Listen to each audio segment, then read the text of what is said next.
Imagine you're starting a new business. You've got everything planned out: the product, the market, the team. But there's one crucial piece of the puzzle that often gets overlooked: your finances. So, you're wondering, can I deposit cash into my Qonto account?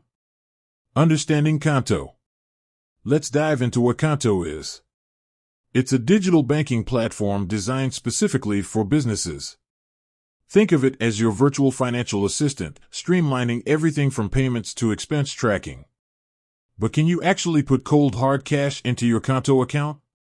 Unfortunately, Qonto doesn't have physical branches where you can drop off cash.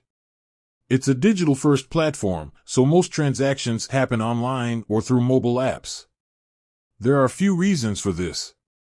First, it aligns with Qonto's goal of being a paperless and efficient banking solution. Second, it helps to reduce the risk of fraud and errors associated with handling physical cash.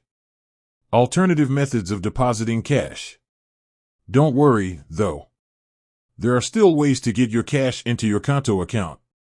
Here are a few options. ATM deposits. Many banks have ATMs that allow you to deposit cash into your account.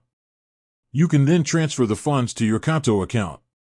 Bank transfers. If you have a traditional bank account, you can transfer funds from that account to your Qonto account. Cash acceptance machines. Some businesses have cash acceptance machines where you can deposit cash. You can then transfer the funds to your Qonto account. Additional considerations.